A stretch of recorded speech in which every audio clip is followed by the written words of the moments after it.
Halo semuanya, selamat siang. Kita lanjut lagi ya ngebahas video materi yang kemarin. Ini akan menjadi video terakhir ya, yang membahas soal sistem trading yang berbasis struktur. Saya menamainya sebagai simplicity. Ya, maksudnya adalah materi ini merangkum semua dari materi-materi yang kita bahas sebelum-sebelumnya ya. Ini menjadi suatu kesimpulan inti dari rancangan sistem yang sudah selama ini kisaran 5 bulan saya buat dari nol. Namanya adalah simplicity, yaitu pendekatan strategis yang tergantung dari aspek yang ingin dimaksimalkan. Kita langsung saja ke materinya. Penyederhanaan SOP trade. Dengan fokus pada aspek tertentu, kita bisa merumuskan langkah strategis tertentu agar punya peluang lebih baik di market. Ya, maksudnya dengan penyederhanaan SOP ya, kita bisa melakukan langkah strategis seperti lebih fokus ke defensif, lebih fokus ke agresif, ataupun ya dinamis. Tentu saja penggunaan penyederhanaan SOP ini ya tujuannya untuk mengurangi beban kognitif ya, untuk mengambil keputusan dengan lebih cepat. Jadi biar tidak hang gitu ketika harus mengambil keputusan, jadinya kita nggak mikir terlalu lama.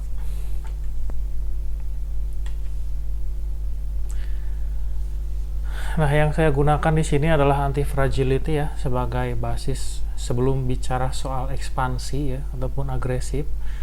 Keberlanjutan dan ketahanan harus jadi yang pertama diprioritaskan. Ya, ini kan langkah yang masuk akal ya. Sebelum kita ingin agresif, tentu saja kita harus memastikan keberlangsungan dan keamanan eksistensial kita, khususnya dalam aspek ini di market.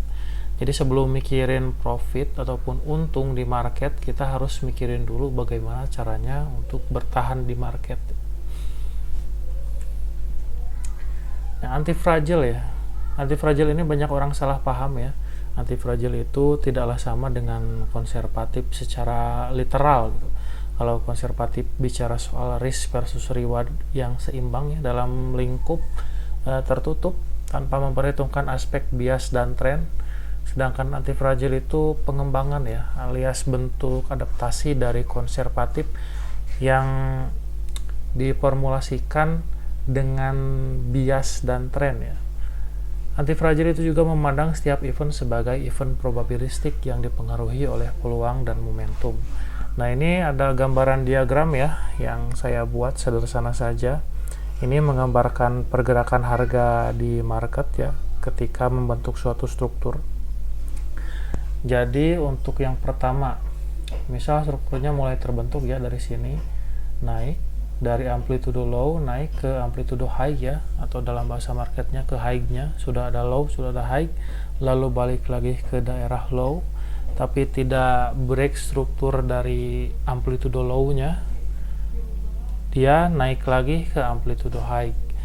Ya, kalau misalkan kita menempatkannya dalam konteks eksekusi market ya, ini ibaratnya seperti ini.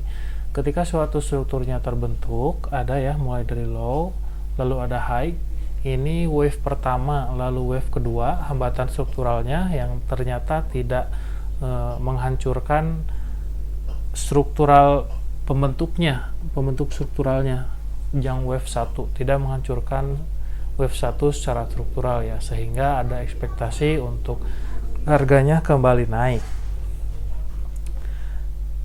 dan membentuk wave ketiga. Jika kita masukkan konteksnya sebagai eksekusi ya, berarti kita buy di sini, lalu take profitnya di high dari wave pertama ya, karena sudah dapat feedback dari percobaan pertama atau fase testing pertama. Nah, jika kita memperhitungkan aspek yang lain seperti di market ya, ada aspek tren ataupun aspek bias tertentu yang terdapat di time frame atasnya, maka bahkan ada pergeseran dari nilai equilibrium dan amplitudo ketika membentuk suatu strukturnya. Nah, ini adalah bentuk anti-fragility. Ketika strukturnya terbentuk ya di awal, dia membentuk wave pertama, testing 1, lalu menemui struktural hambatan struktural pertama, dia turun tapi tidak melakukan break ya, atau menghancurkan struktur pondasinya yang membentuk wave pertama, lalu dia naik lagi dan melakukan take profitnya di atas di amplitudo beta high, saya tulisnya ya, amplitudo beta high yang kita bicarakan kemarin soal asymmetric band dengan Fibonacci ya. Karena ada dorongan tren dari time frame di atasnya yang kebetulan searah, lalu momentum juga karena ada dua entitas disebutnya tuh dua entitas perkumpulan yang saling bekerja sama ya, membentuk momentum lebih besar ya dari momentum biasanya, sehingga memunculkan pergerakan yang lebih agresif ya sampai ke amplitudo high, yang juga akan membentuk kalau dalam aspek risk reward ratio yang pertama ini akan membentuk RR 1:1, sedangkan yang kedua ini akan membentuk 1:2. Nah, di sini kan dengan resiko yang sama ya, jika kita tidak melakukan namanya intervensi. Jadi ketika harganya dia naik ya, secara teori jika kita tidak melakukan intervensi ya, otomatis kita mempertaruhkan resiko yang sama tapi dengan reward yang berbeda. Nah, kenapa ini bisa disebut sistem yang berbeda ya? Karena perbedaan cara pandangnya juga. Kalau yang pertama ya, yang konservatif biasa itu memandang bahwa eksistensi yang aktif di struktur ini hanyalah satu konsensus gitu. Sedangkan untuk yang kedua adalah memandang bahwa aktivitas yang bergerak dalam struktur tren yang berlaku itu lebih dari satu konsensus, karena kebetulan ada konsensus di atasnya yang searah juga, sehingga mendorong pergerakan harganya menjadi lebih jauh.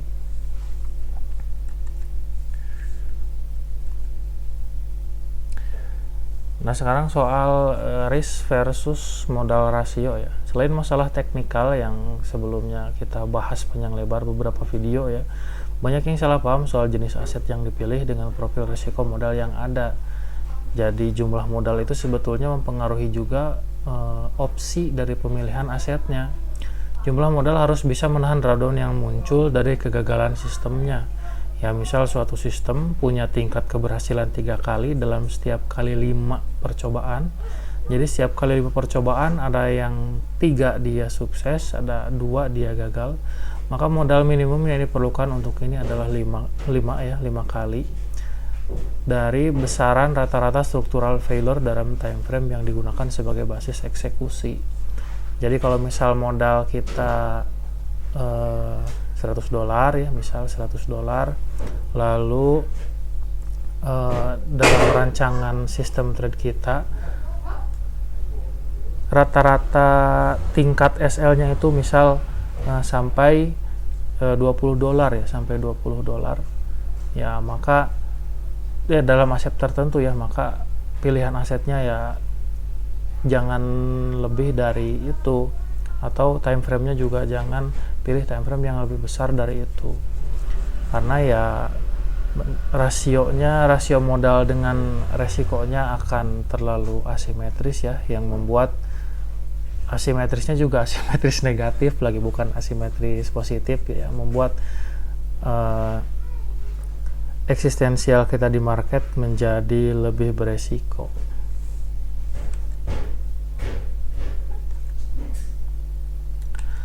Lalu materi selanjutnya adalah SOP ya. SOP itu adalah aturan eksekusi simpel ya, hasil emergent dari teori-teori yang dijabarkan selama ini ya.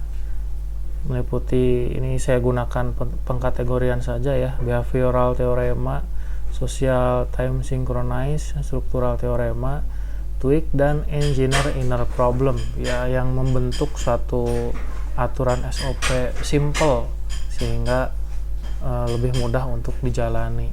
Ya meskipun terlihat simple, tapi teori-teori di belakangnya itu sangat rumit dan banyak ya. Ya intinya yang kita bahas selama ini di video itu saya rangkum menjadi suatu aturan SOP untuk melakukan trading. Dan sebetulnya akan jadi lucu loh ketika melihat semuanya di akhir ya. Ya, kesimpulannya menjadi one mind as a simplicity. Ya, maksudnya pendekatan multi time frame itu kurang bagus sebetulnya ya untuk beberapa orang sih. Untuk beberapa orang yang sudah terbiasa ya tidak akan jadi masalah. Cuman untuk kebanyakan orang, konsep satu pikiran ya, alias satu time frame kalau dalam konteks market, itu akan lebih sustainable dibanding sistem multi time frame. Gunakan hanya satu time frame. Maksudnya untuk acuan eksekusi. Jika modal hanya sustainable untuk satu time frame, maka fokus eksekusi di time frame tersebut. Hilangkan acuan multi time frame dan terima loss sesekali sebagai biaya opportunity cost dan keringanan biaya kognitif. Setelah saya percobaan ya dan melakukan penelitian selama 5 bulan ke belakang, yang bikin akun saya hidup mati ya, itu kebanyakan biaya yang besarnya itu di biaya kognitif ya. Jadinya hidup tidak tenang, terus banyak pikiran, ritme hidup kita juga kacau ya, karena memang kita memandang lebih dari satu realitas ya, alias lebih dari satu time frame acuan.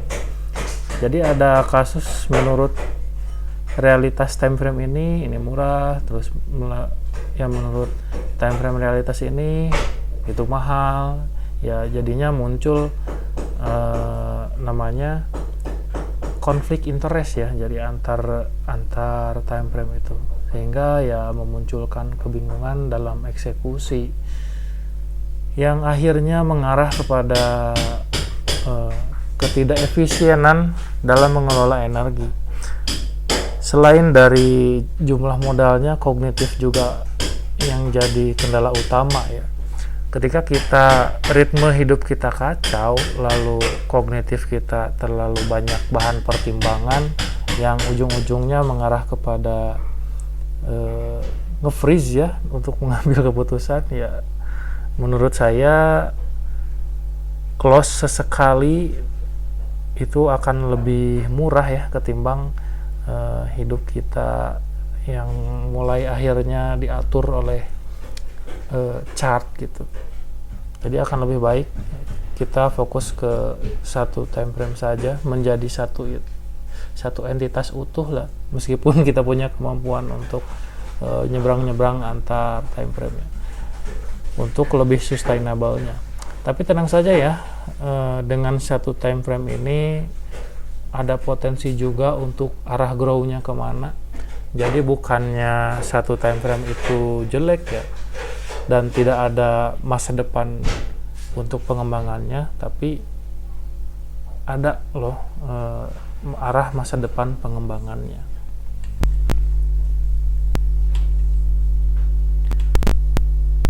Nah, cabang perkembangan dari sistem satu time frame ini sebagai acuan utama ya, ada 2 cabang arah perkembangan untuk grow-nya.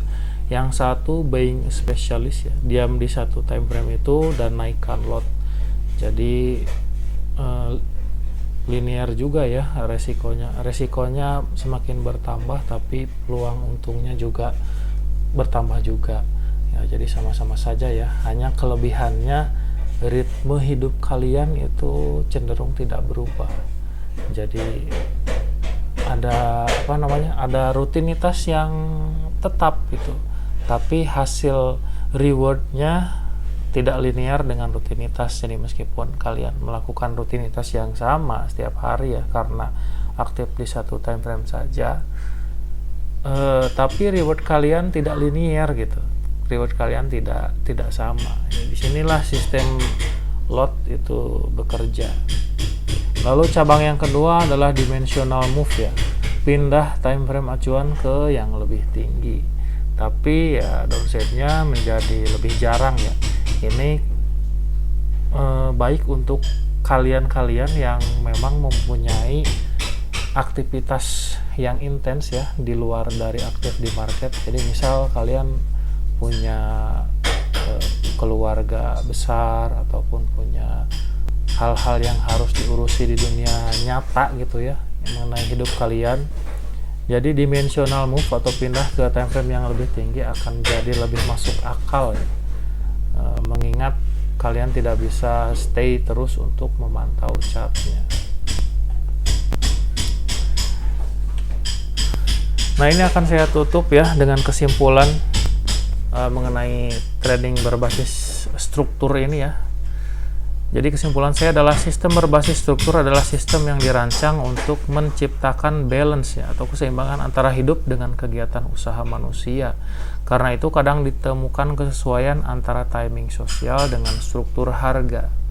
Jadi ini bukan kebetulan ya.